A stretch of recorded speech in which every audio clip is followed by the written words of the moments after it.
गडचिरोली जिल्ह्यात माओवाद्यांच्या चकमकीमध्ये महेश कौरू नागुलवार यांना वीरमरण प्राप्त झाले। अंतिम संस्कार जे आहे ते सुरू आहे।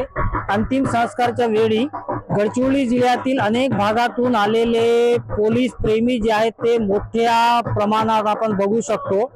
अंतिम संस्कारच्या वेळी हे जे अनखोडा गाव आहे इथे अंतिम संस्कार होत आहे।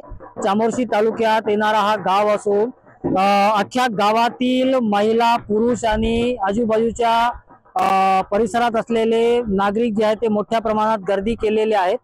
आणि गडचिरोली जिल्ह्यात काल भामरागड तालुक्याअंतर्गत चकमक झाली होती। या चकमकीत माओवाद्यांच्या कॅम्प जे आहेत ते उद्ध्वस्त करण्यात एक मोठी यशस्वी महेश नागुलवार यांनी प्राप्त केली।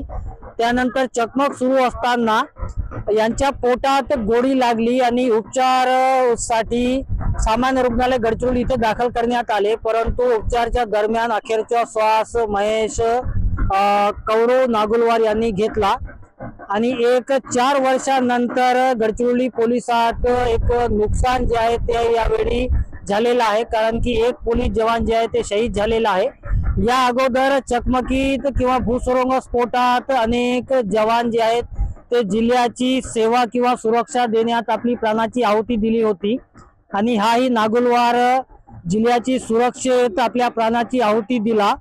आणि अंतिम संस्कारच्या वेळी अख्खा गाव जे आहे ते इथे जमलेला आहे आणि अनेक महिला भगिनी किंवा पुरुषांच्या डोळ्यात अश्रू आहेत।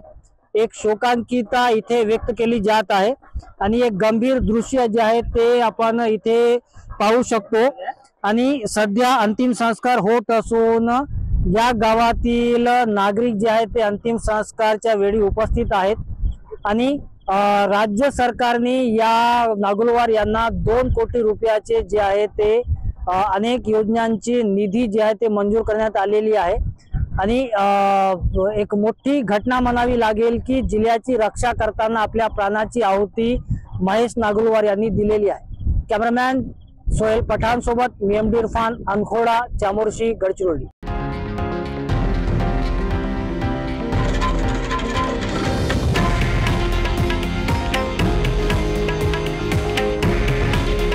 हे आहे देशातील नंबर 1 न्यूज नेटवर्क आणि आपण पाहत आहात TV9 मराठी।